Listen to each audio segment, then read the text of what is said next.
안녕하세요. 카자흐스탄 침켄트에서 사역하고 있는 최재현 선교사입니다. 지금부터 주기도문을 러시아어로 들려드리겠습니다.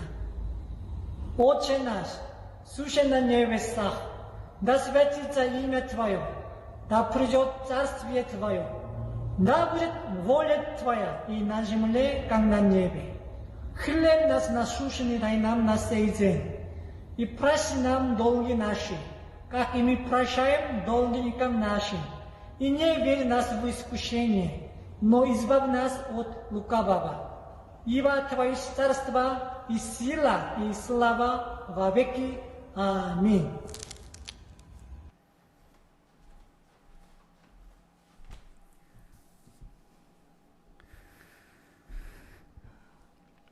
저희가 병원에 가면 제일 먼저 데스크에 접수를 합니다. 접수에 자기 이름을 적고 생년월일을 적죠. 그런 다음에 이제 기다리고 있으면 병원에서는 제가 드린 정보로 조회를 해서 의료 기록을 올려놓고 진료할 준비를 합니다. 요즘은 기다릴 때 이제 밀폐된 공간이 좀 좁으면 불안하셔서 문 밖에서 기다리시더라고요. 문 좀 열려 있는 밖에서 기다리시다가 간호사분께서 누구누구님 하고 부르면 문 밖에서 기가 막히게 듣고 그 진료받기 위해 달려 들어옵니다. 생각해 보세요. 이름을 부르는데 존재가 따라 들어오는 거죠. 이름을 부르는데 이름만 오는 게 아니라 그 이름을 가진 존재가 병원 안으로 들어와서 진료를 받게 됩니다. 현대인들은 이름을 사물을 구별하는 정도로만 사용하기 때문에 이름에 대하여 감동이 별로 없는데요. 옛날 분들은 이름을 굉장히 중요하게 여겼습니다. 이름 하나 지을 때도 엄청나게 고민을 하고 그 이름에 온 존재를 담기 위해서 그 이름 안에 그가 가진 모든 것을 때로는 그 가문도 들어가잖아요. 우리가 어디 누구 자손인지 가문도 들어가고 그의 현재도 들어가고 그에 대한 미래까지 담긴 형태의 이름을 지어줬습니다. 그래서 그 이름 안에 그 존재의 속성이 들어있고 그 이름을 통해서 그 존재와 직접 만나게 되는 일들이 사실은 있는 겁니다. 우리가 이름 아니고는 어떻게 대화하겠어요? 어이 거기 누구 이렇게 부를 수는 없잖아요. 그 이름 안에 그의 존재가 함께 따라 들어오는 겁니다. 이거를 우리보다는 옛날 고대인들이 훨씬 더 깊이 이해를 했었습니다. 그래서 성경에 나오는 하나님의 이름을 부르면 그건 단지 이름이 아니라요. 하나님도 자신의 이름을 어떻게 사람들에게 알려줄지 심사숙고하셔서 지금 당장 그에게 해줄 수 있는 일, 그의 수준에 맞는 이해 가능한 범위 안에서 하나님이 자신의 이름을 사람들에게 알려주셨습니다. 그래서 하나님의 이름을 부르면 그 존재의 속성을, 그 속성을 가진 하나님이 오셔서 그들과 만나시고 역사 속에 일을 하셨던 거예요. 성경을 보면 하나님의 이름이 하나가 아니라 굉장히 많습니다. 이제 그 단적인 예가 출애굽기 6장 2절에 있는데요. 이런 말씀이 있습니다. 하나님이 모세에게 말씀하여 이르시되 나는 여호와이니라. 내가 아브라함과 이삭과 야곱에게 전능히 하나님으로 나타났으나 나의 이름을 여호와로는 알리지 아니하였고라고 되어 있어요. 여호와라는 이름을 그 전에 이름 자체는 알고 있었는데 이 순간 이전까지 여호와가 어떤 존재요? 그 존재의 속성이 어떤 것인지 역사 속에서 경험하지 못했다는 그런 뜻이 알다라는 말은 지식적으로 정보를 습득하는 수준의 알미 아니라 몸으로 체험하는 알을 말하거든요.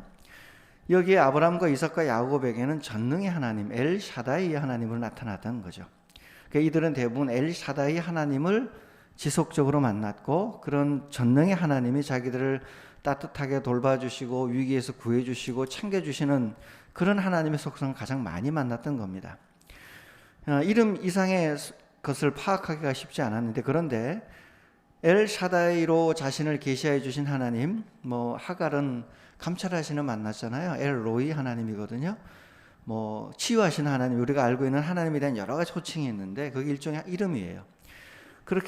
그런 방식으로 하나님을 계속 만나가다가 주님과 만남이 깊어지면서 하나님은 이제 이 정도 되면 내가 가진 제대로 된 이름을 알게 해줘야겠다. 내가 정말 보여주고 싶은 나의 모습을 보여줘야겠다 생각을 하신 겁니다. 그래서 여호와란 이름으로 하나님이 이스라엘 백성에게 본격적으로 나타나서 자신의 온전한 모습을 보여주셨습니다. 여호와란 이름으로 나타난 하나님은 어떤 모습이었을까가 출애굽기 6장 7절에 있습니다. 너희를 내 백성으로 삼고 나는 너희의 하나님이 되리니 나는 애굽 사람의 무거운 짐 밑에서 너희를 빼낸 너희의 하나님 여호와인 줄 너희가 알지라. 여호와란 이름은 하나님이 오셔서 이스라엘 백성을 계약을 맺어서 자기의 백성으로 삼는 하나님.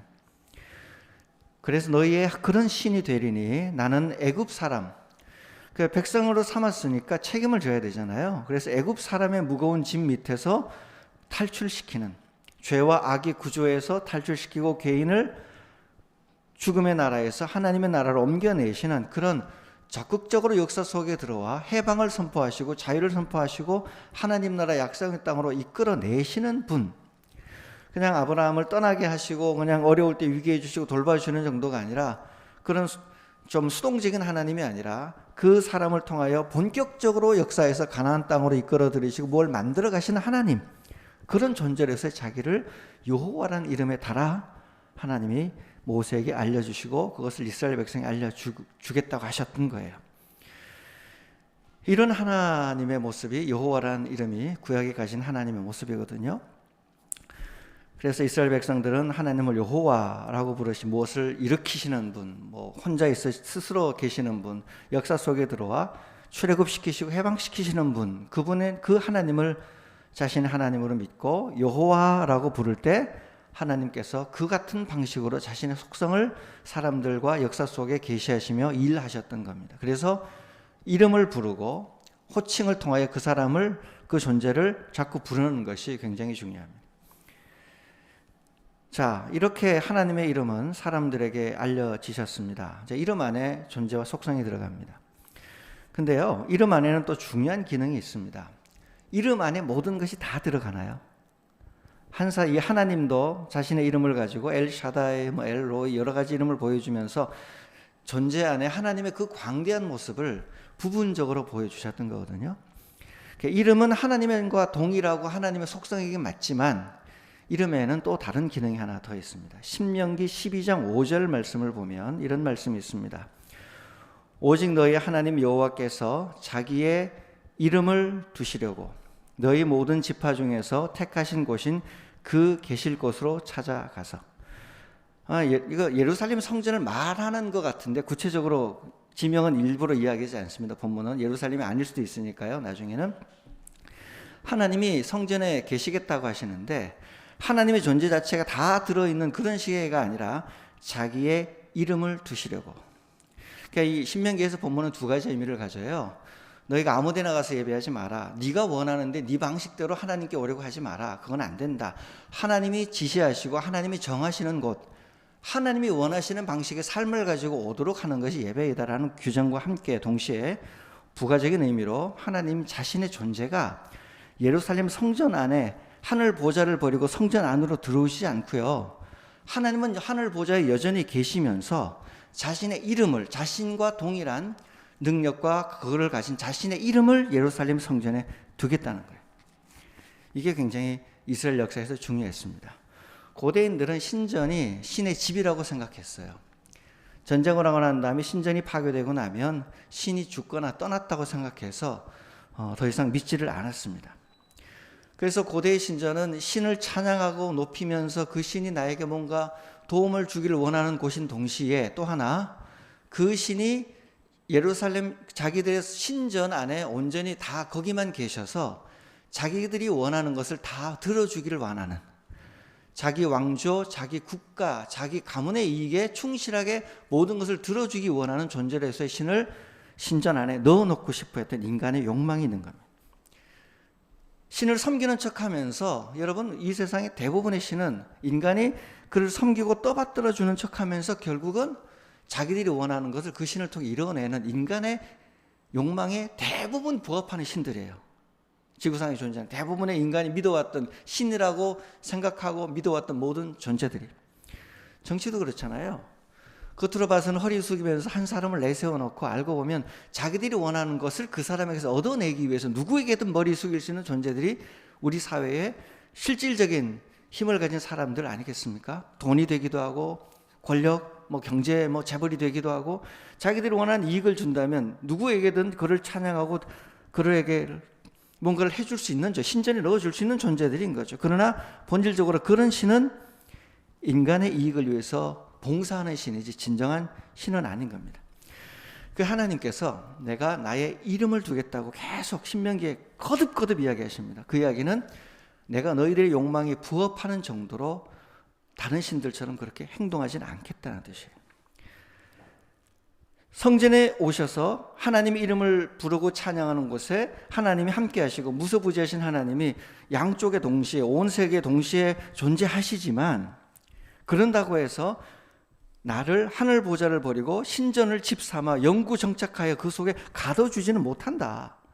나는 여전히 하늘 보좌에게는 초월성, 하늘 보좌에서 초월적인 나의 능력, 너희들에게 복속되지 않는 하나님의 자유를 누리면서 통치하실 것이고, 그러나 이 땅에 오셔서 너희가 예루살렘 성전, 언약궤, 장막, 회막 어느 곳에서든지 나의 이름을 부르면 이 땅에 내재하여 안쪽으로 들어오셔서 너희들의 삶을 돌보고 반드시 구원해 주실 것이다 라는 두 가지가 이 호칭 안에 다 들어있습니다. 그래서 이름이 중요한 거예요. 이름이 하나님의 존재를 끌어들이지만 하나님이 이름을 부른다고 해서 인간의 욕망에 온전히 자신의 모든 것을 버리고 인간을 섬기는 존재라도 신은 그런 기능을 하지 않겠다는 선언입니다.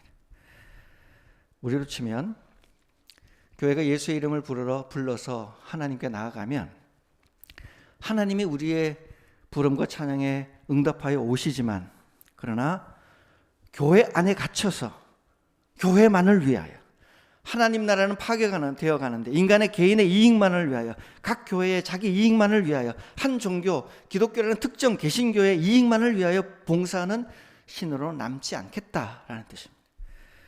교회가 중요하지만 교회가 하나님 나라를 버리고 하나님 나라의 일을 버리고 하나님 나라를 이용하여 교회가 커지려고 할 때 하나님은 응하지 않겠다. 그런 신은 아니다라는 뜻이에요. 여러분 사실 세상에는 두 종류가 있습니다. 종교는 두 가지 종류로 대부분 나눠지는데요. 하나는 초월성, 그거 없애버리고 우리 안에 들어와 있는 신, 나를 위하여 나와 함께 내재하기만 하는 신을 강조하는 종교가 있습니다. 이제 범신론 이런 종교들인데 모두가 신이 될 수 있거나 모든 것이 신이거나 이런 거죠. 외부에서 우리를 구원할 신이 없으니까 내 안에서 인간 자기를 개발하여 내 스스로 판단하고 내 스스로 느끼고 내가 감각을 개발하고 영적인 뭔가를 지식을 개발하여 구원에 이르러 가야 된다는 겁니다. 인도의 힌두교와 거기서 파생된 종교인 불교가 이런 형태의 자기 능력으로 구원하는 종교를 가지고 있죠. 예전에 저희 집에서 이제 불교 스님들 제가 좋아하고 존경하는 분들도 계시거든요. 그분 참 대단해요. 어떻게 그렇게 면벽 수행해 가면서 동안과 하한가 하며 자기를 이겨가려고 애를 쓸까요? 그것만으로 참 쉽지 않거든요. 근데 한 분이 유명한 분이 참 설법을 잘 하신다고 다니시면서 강의하시잖아요.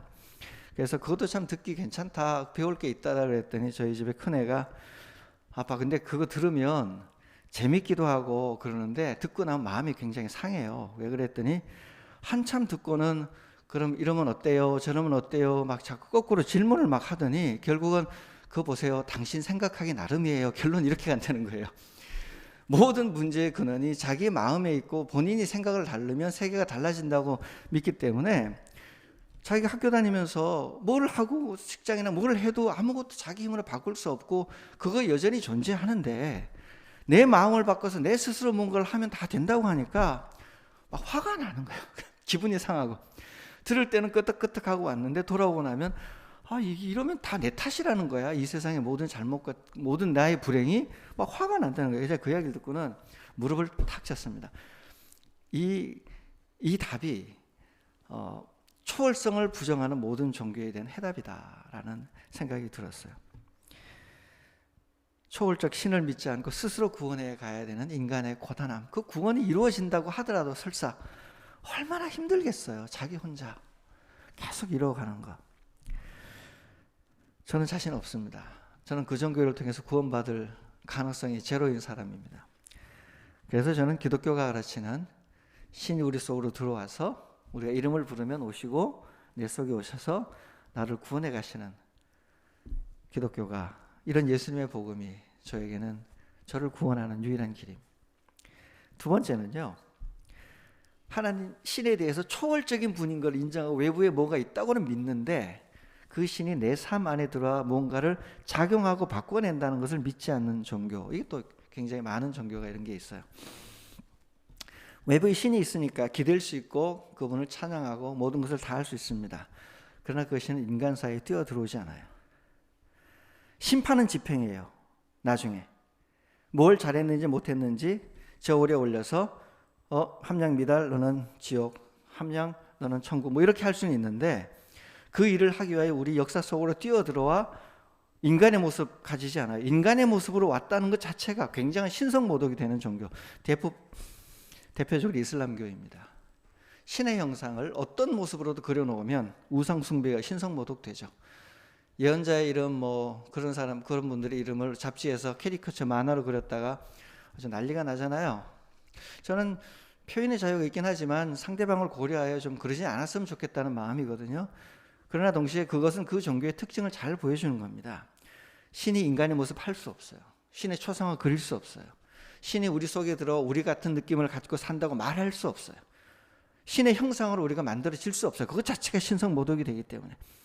그러니까 여기서는 신은 존재하는데 그 신에 맞춰서 내가 뭔가를 올바르게 살아야 되니까 평생에 한번 메카순례를 해야 되고 금식 엄청나게 해야 되고 구제 엄청나게 해야 되고, 그것도 안 될 경우에 폭탄을 몸에 감고 지하드라는 그런 전쟁에 뛰어 자기 몸을 불살라서 없애버려야 그럼 구원은 확실하다는 거잖아요. 그런 식의 뭔가를 하지 않으면 살 수 없어요.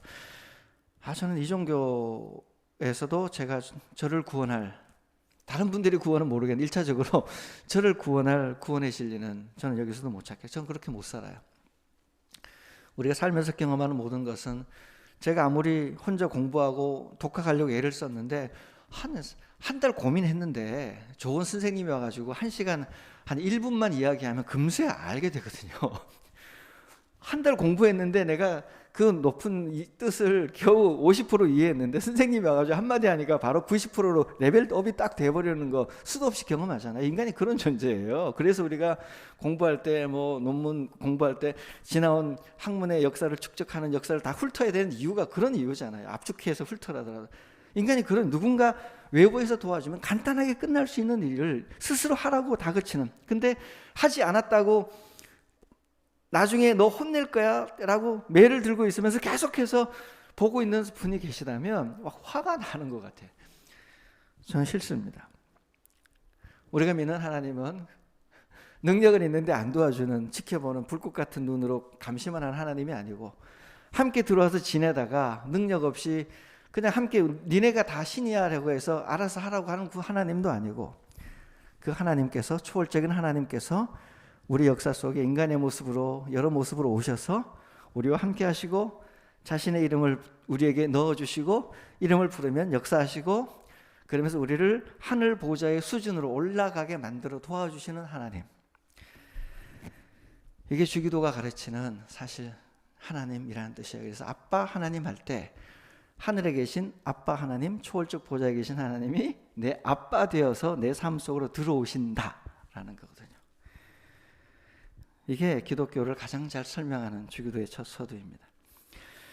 그래서 하나님이 자신의 이름을 맡겨 놓으셨어요.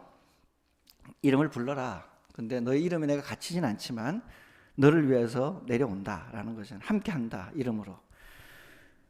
근데 이 이스라엘에게 하나님은 자기 이름을 걸어 두셨는데, 이스라엘에게 자기 이름을 넣어서 하나님이 이스라엘에게 이름을 맡겨 두셨던, 알게 하셔서 성전 안에서 이름을 넣어뒀다, 내 이름을 두기 위하여 성전을 내가 가 있다라는 것은요, 이스라엘에게 굉장한 의미가 있습니다.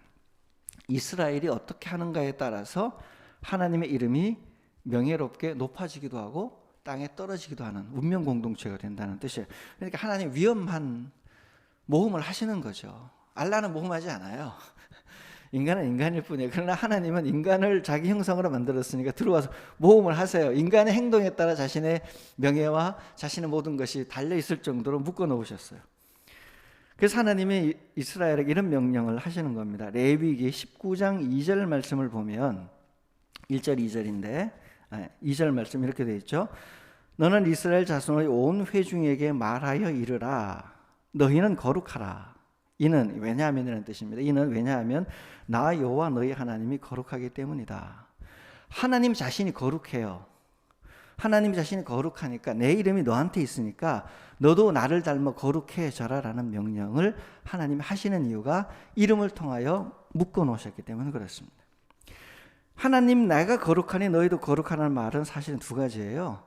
인간에게는 거룩이 없으니까 하나님과 관계를 맺으라는 뜻이에요. 하나님 나와 이름을 부르며 나를 찬양하고 기도하고 내게 감사하고 내 말씀을 듣고 내가 가르쳐준 구약의 여러 규정들, 율법들을 잘 지켜가면서 내 안에 머물러라. 자꾸 배워라. 내 안에 있어라. 관계를 잘 성립하라는 뜻이거든요. 그렇게 하나님과의 관계가 원활하여 예배를 드리고 하나님 사랑을 잘 하다 보면 뭐가 묻어나냐 하면 하나님이 세상을 만드신 아버지로서의 아빠 하나님의 그 자애로운 마음, 그것이 율법에 담겨 있는데 그 율법의 삶을 스스로 따라갈 수 있도록 자꾸 감동이 되면서 하나님처럼 성품이 바뀐다는 거예요.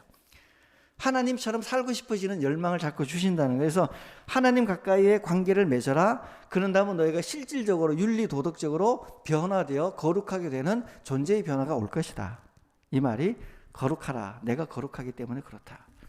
내 이름이 너희에게 묶여있기 때문에 그렇다. 나는 혼자서 거룩한 존재인데 그런 거룩 말고 너희와 존재를 묶어서 나의 형상으로 만든 너희, 내 이름을 걸어놓은 너희와 함께 하면서 너희가 역사 속에서 스스로 만들어 가시는 새로운 그 역사를 통해서 나는 다른 방식으로 더 거룩해지고 싶은 열망, 더 멋지고 싶은 하나님이 되고 열망이 내게 있다. 해보지 않을래? 모험해보자라고 인간을 초대하신 거거든요. 얼마나 감사해요. 사실 하나님 우리와 모험하시겠다는 거예요. 혼자 있는 것 재밌게 안 살고 우리와 같이 역사를 만들어가는 새로운 창조의 기쁨을 나누면서 하나님이 우리한테 야, 너 하나님 노릇 한번 해봐라. 이거 참 골치 아프지만 재밌는 일이다. 너 나처럼 한번 세상에서 나같이 한번 살아봐라라고 우리를 초대하시는 거니까 얼마나 위대한 일입니까? 여러분 이런 배경에서 오늘 첫 번째 주기도에 하나님과 관련된 첫 번째 청원이 나옵니다. 아버지의 이름이 거룩하게 하시며 아버지의 이름, 당신의 이름이 거룩해지게 하소서라는 뜻이거든요. 이 청원이 이 지금까지 설명드린 뒤에 이 이야기를 안고 들어옵니다. 예수님이 구약만 읽으셨으니까 당연한 일이죠. 자, 하나님의 이름이 거룩해지라는 이 청원 안에는 두 가지 또 생각해 볼 게 있습니다. 첫 번째가요. 도대체 누가 거룩하게 한다는 것이냐. 하나님이 거룩해지소서. 참 애매한데 우리가 암송하는 주기도문에는 안 나옵니다. 문장을 바꿔놨어요. 원래 문장은 수동태거든요. 하나님 이름이 거룩해지소서예요. 근데 거룩해지소서로 하면 또 안 돼요. 명령형입니다. 하나님 이름 거룩해지게 하소서예요. 누가 하냐?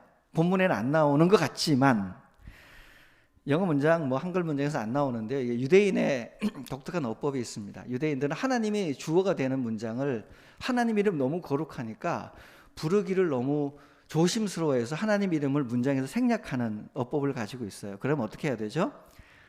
수동태를 바꿔놓고 하나님 이름을 괄호에 넣어놓고 안 읽는 거야. 그러니까 거룩하게 되소서라고 하면 누구에 의해서? 하나님에 의해서라는 거예요.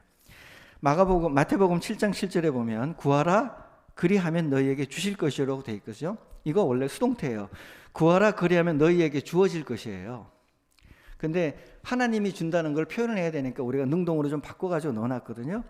구하라 그리하면 너희에게 주어질 것이다. 뭐가 숨어있냐면 하나님에 의해서. 찾으라는 능동태고요.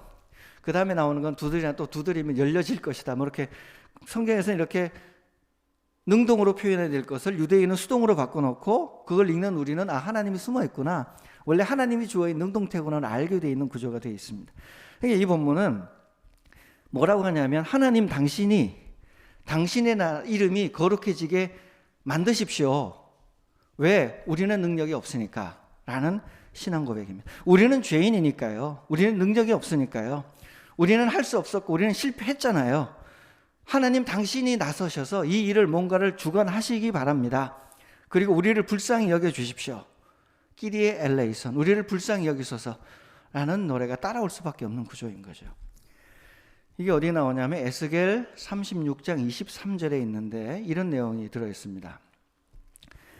여러 나라 가운데에서 더럽혀진 이름, 자신의 이름이잖아요. 더럽혀진 이름 곧 너희가 그들 가운데서 더럽힌 나의 큰 이름. 누가 더럽혔어요? 이름이 이스라엘에게 묶여 있으니까 이스라엘이 잘못해서 하나님 이름을 더럽힌 겁니다. 그들 가운데서 더럽힌 나의 큰 이름을 누가 거룩하게 할지라? 내가 거룩하게 할지라. 하나님 자신이 하겠다는 거예요. 내가 그들의 눈앞에서 너희로 말미암아 나의 거룩함을 내가 나타내리니, 동사에 다 1인칭으로 되어 있어요. 여기서 내가 여호와인 줄을 여러 사람이 알리라. 주 여호와의 말씀이니라. 내가 하겠다. 너에게 맡겨놓았는데 실패했잖아. 근데 너희들 보고 혼자 하라고 내가 말 못한다. 나는 그런 존재가 아니다. 내가 나서서 뭔가를 해주겠다라고 하나님이 하시겠다는 거예요. 이게 은혜예요. 인간이 실패했을 때 하나님 나 일어날게요 라고 안 되잖아요. 인간이 실패해서 무너졌을 때 하나님 나 능력이 없어요. 당신이 도와주세요. 하나님 일하세요. 하나님의 은혜를 촉발하는, 하나님 보좌의 움직임을 촉발하는, 하나님의 뭔가를 역사 속에 들어와 나를 변화시키는 뭔가를 먼저 해주시길 바라는 죄인의 탄원, 죄인의 간구, 이게 자기 부정의 기도입니다. 사실은 뒤집어 놓으면 하나님 이름이 높아지게 당신이 하소서라는 말은 나는 할 수가 없으니 내 뜻대로 하지 말고, 내 이름 높아지지 말고, 내 나라가 오게 하지 말고 당신이 하게 해달라는 자기 부정의 기도, 기본적으로 깔려 있는 거예요. 여기에 나는 못한다는, 우린 실패한 죄인에는 자기 부정의 기도가 기본적으로 깔린 상태에서 주기도문이 터져 나오는 겁니다. 이 신앙의 기초 위에서 당신의 나라가 오는데 나 못하니까 당신이 하셔야 되면 당신이 선두권을, 주도권을 잡고 당신이 시작하셔야 됩니다. 첫 움직임 당신으로부터 무조건 시작되어야 됩니다 라는 강구가 되는 겁니다. 하나님의 은혜 당신만이, 하나님 나라 당신만이 할 수 있잖아요. 여러분, 우리가 주님 앞에 이런 마음으로 서야 됩니다. 이런 걸 생각하고 하나님 나라가 오게 하소서에서 바로 내가 해야지라고 나서면 자기 부정이 되지 않은 상태에서 내가 먼저 부각이 되기 때문에 그 다음에는요, 하나님 이름이 높아지지 않고 내 이름이 높아져요. 그 다음엔 내 나라가 커져요. 그 다음엔 내 뜻이 관철되잖아요. 그건 하나님의 나라가 아닌 게 되는 겁니다. 주기도는 기본적으로 자기 부정의 기도 위에, 죄인됨을 고백하는 인정 위에 하나님 당신이 주체가 되셔서 당신만이 할 수 있으니 당신이 시작하시오라는 하나님을 향한 기도가 됩니다. 자, 이렇게 기본적으로 주님께 당신이 하십시오라고 명령을 하듯이 하나님께 간청한 후에, 청원한 후에 그 다음에 이제 뭐가 나오냐면, 이런 청원을 드리면 하나님이 갑자기 역사 속에 딱 나타나서 네가 나보고 하라 그랬네, 니네들 비켜, 니네들 이제 소용없어, 니네들은 더 이상 못 믿겠어, 싹 쓸어버리고, 노홍새 때처럼 싹 다 쓸어버리고 내가 시작할게 라고 나오지 않는다는 거예요. 왜? 창세기 1장에 하나님이 우리를 인간을 하나님의 형상대로 만들겠다는 말은 하나님의 나라를 너희를 통해서 하겠다는 주님의 약속이거든요. 창세기 그 인간 창조의 약속을, 창조 질서를 주님 스스로 깨지 않으시기 때문에 그럼 누구를 통해서 일을 다시 하셔야 돼요? 결국 사람을 세우고 구원하는 일을 통해 하나님은 하나님 나라 일을 하십니다. 이 일을 하기 위해 하나님은 막 바깥에서도 도우며 일하시지만 가장 중요한 것은 하나님을 믿는 백성의 회복입니다. 구약의 옛 이스라엘이 실패한 자리를 새 이스라엘인 교회가 다시 부름받아 그 자리를 채워야 합니다. 에스겔서 36장 26절에 보면 이런 상태가 예언이 되어 있는데요, 이런 말씀이 있습니다. 또 새 영을 너희 속에 두고 새 마음을, 심장입니다, 심장, 너희에게 주되 너희 육신에서 굳은 마음, 심장입니다, 심장을 제거하고 부드러운 마음, 심장입니다, 심장을 줄 것이며. 히브리인들은 심장 안에 이성, 감정 같은 가장 중요한 것들이 함께 다 있다고 믿었어요. 저 그런 것 같아요. 원문에는 너희에게 새 영을 주고가 먼저 나오지 않고요, 새 심장을 너희에게 주고가 먼저 나와요. 새 심장을 너희에게 주고 새 영을 너희 안에 주어서 육신에서 굳은 심장을 제거하고 부드러운 심장을 주겠다라는, 새 창조하시겠다는 뜻인데요. 여러분, 이 굳은 마음이라는 것은 돌멩이 심장이라요. 원래 돌멩이 딱딱하잖아요. 굳은 정도가 좀 이렇게 딱딱한 애 정도가 아니라 도저히 부수지 않으면 회복 불가능한 상태, 돌멩이 심장, 돌 같은 정도가 아니라 돌 덩어리인 심장을 하나님이 이거를 제거해버리는 죄인이 십자가에 못 박혀 죽는 거잖아요. 죄인이 십자가에 못 박혀 죽어서 나의 옛 자아가 죽듯이 돌멩이 심장을 아예 제거해버리고 부드러운, 이건 살 심장이에요. 살. 정확하게 용어로만 우리 살 몰랑몰랑한 살이잖아요. 돌멩이에 대비되는 언어로 살로 만들어진 살처럼 반응이 가능한, 누르면 아프고 뭔가 있으면 뛰고 혈액을 공급할 수 있도록 쉬지 않고 우리가 명령하지 않아도 알아서 자기 혼자 생명이 존재하는 뛰는 그런 심장을 우리 안에 넣어주시겠다라는 약속이, 이게 뭐 성령 강림의 약속인 겁니다. 성령이 오셔서 만들겠다는 약속인 거죠. 여기도 기본적으로 자기 부정이 들어있습니다. 하나님이 하시는 일 중에 하나가 돌멩이 심장을 제거하는 일이잖아요. 저도 이제 예전에 발에 뭐 딱딱한 게 뭐 크게 생겨가지고 병원에 갔더니 이거 제거해야 됩니다 그러더니 무서워 죽겠는데, 우리는 손도 못 대겠네. 의사 선생님은, 피부과 의사 선생님은 메스 들고 와가지고 팍팍팍팍 잘라내더라고요. 그래서 툭 잘라내고 처음엔 안 아팠는데 나중에 이제 아슬아슬한 부분이 오면 막 저도 겁나요. 그런 다음에는 냉동 질소를 가져오셔가지고 그렇게 차가운 걸로 치시는데 처음에는 안 아프더라, 너무 차가우니까. 근데 좀 지나니까 엄청 아파요.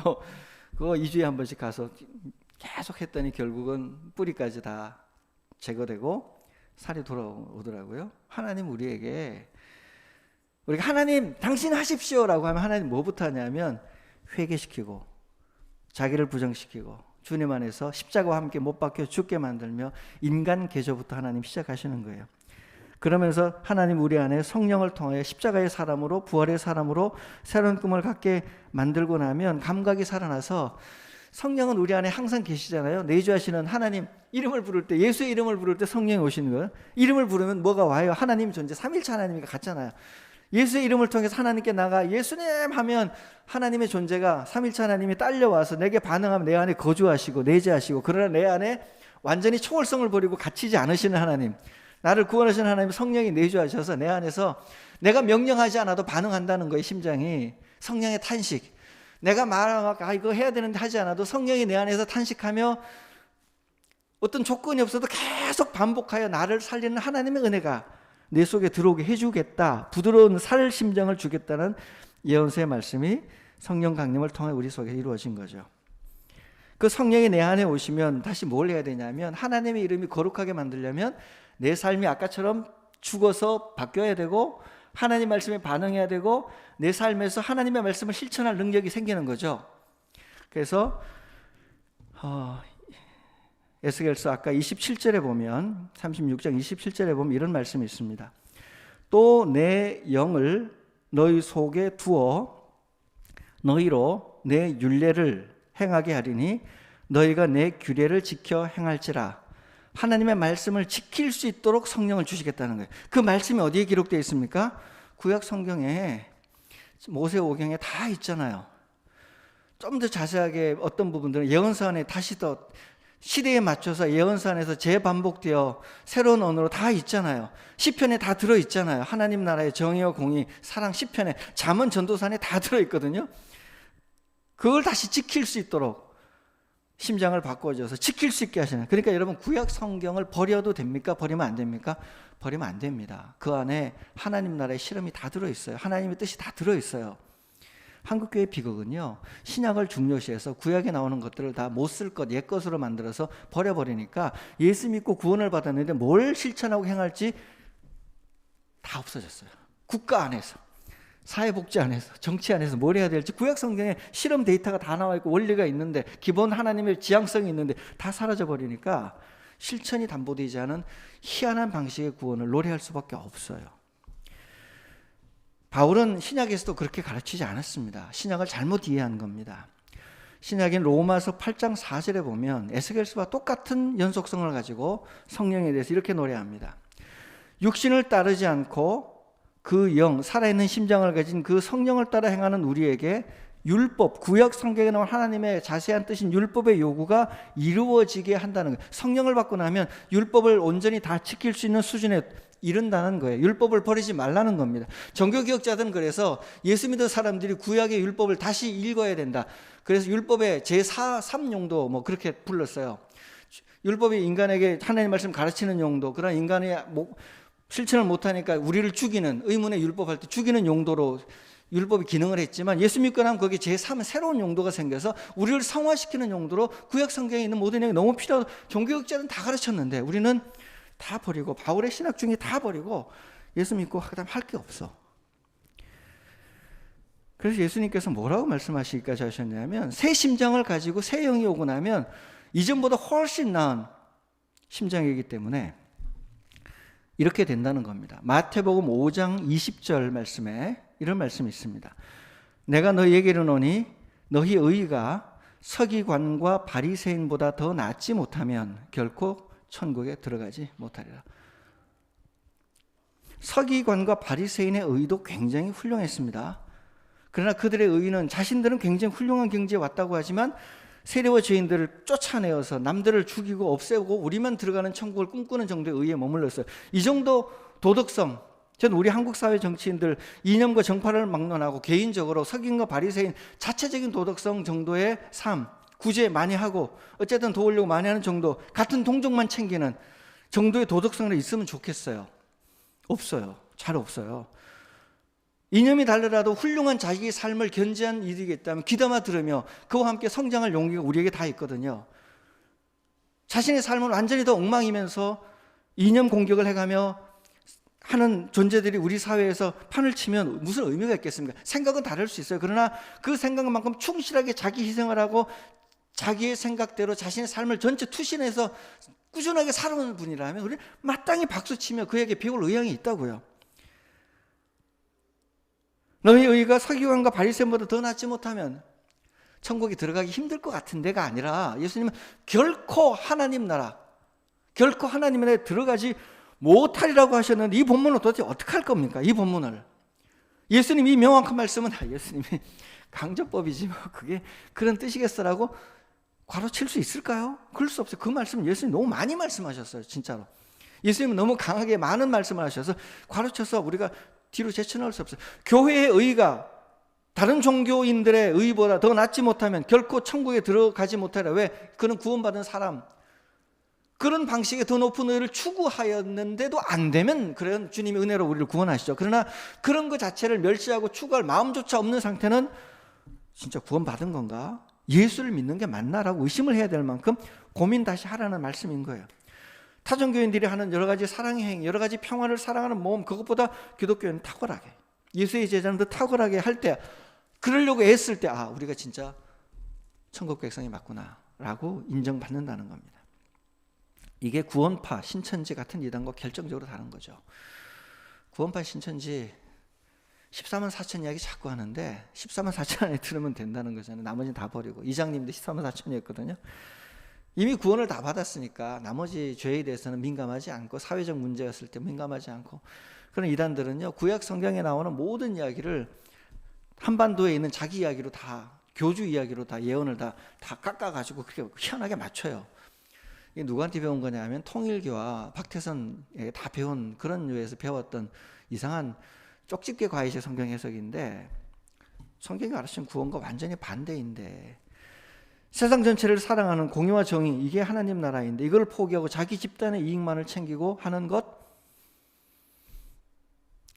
확장하면 교회 성전만을 위하여 하나님 나라 생각 안 하고 하나님 이름에 먹칠하며 사는 것 결단코 천국에 들어가지 못하려는 말씀이 교회를 때리는 하나님의 심판의 말씀이 된다는 겁니다.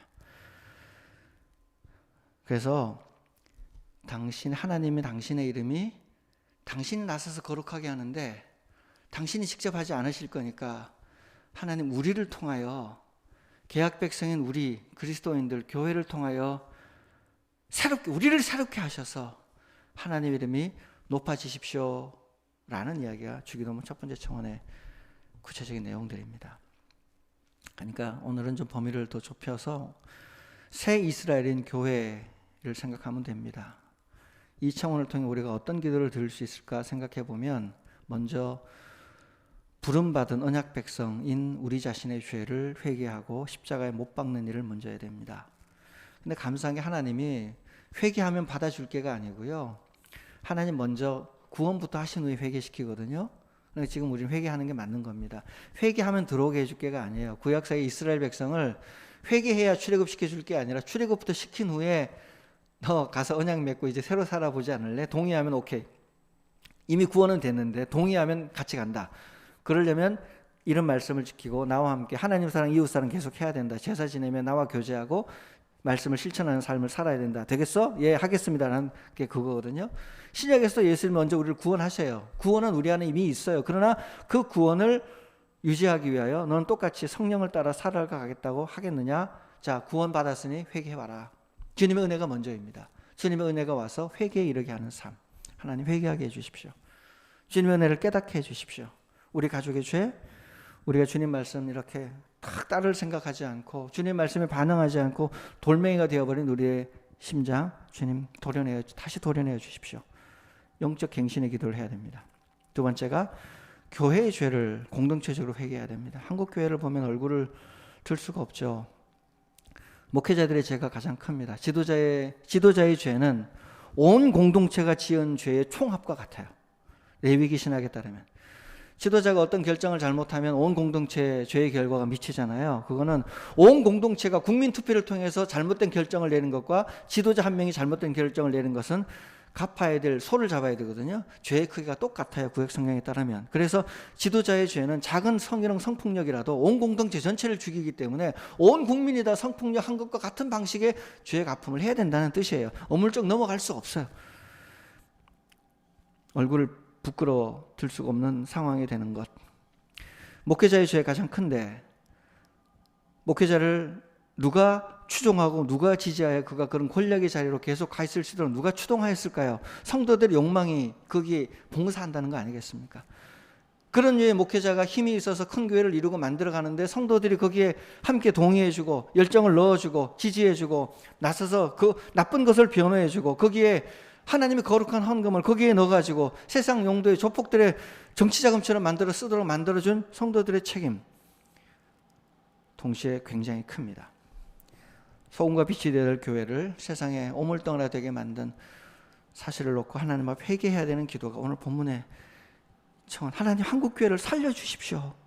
새롭게 해주십시오라는 기도가 될 겁니다. 그리고 세 번째로 우리가 할 수 있는 기도는요. 하나님 진짜 이 일은 우리가 못하겠어요. 우리 똑같은 인간이어서 못하겠어요. 성령을 부어주십시오.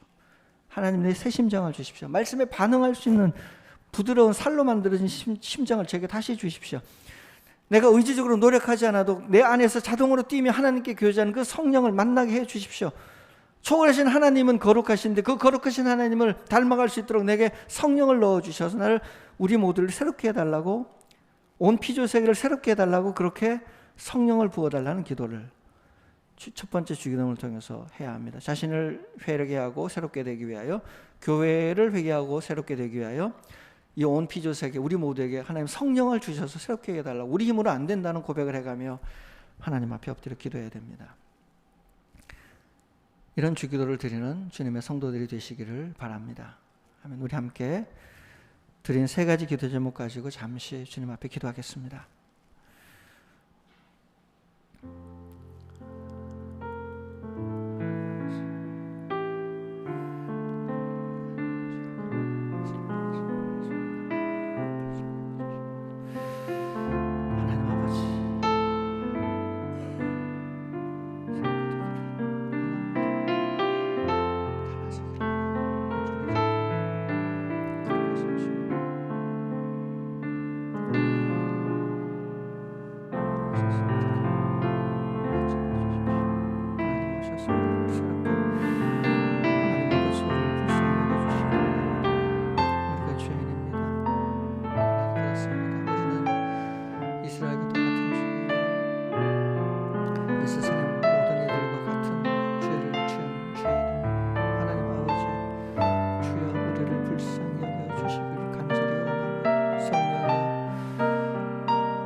하나님, 저희가 선한 것이 아무것도 없는 죄인임을, 아무리 선한 일을 따르려고 하나 선을 행할 의지, 선을 행할 능력이 없는 죄인임을 주님 앞에 고백합니다. 하나님, 우리를 불쌍히 여겨주셔서, 정말 우리를 불쌍히 여겨주셔서 우리의 돌멩이 같은 마음, 심장을 제거하여 주시고, 하나님의 말씀을 읽을 때 가슴이 뛰고, 좋은 일이 있을 때 흥분하듯 너무 좋아서 가슴이 빨리 뛰고, 하나님 나를 부를 때 가슴이 빨리 뛰고, 주님과 관계가 조금 소원해져 있는 상태처럼 보일 때조차도 우리의 심장은 하나님을 향하여 규칙적으로 뛰는 그런 성령을 받은 존재로 살아가도록 우리를 새롭게 하여 주시옵소서. 우리가 죄를 회개하게 하시고, 새 언약 백성인 새 이스라엘은 교회가 엎드려 죄를 회개하여 하나님의 이름을 거룩하게 만드는 일에 쓰임받게 하옵소서. 예수님 이름으로 기도드립니다. 아멘.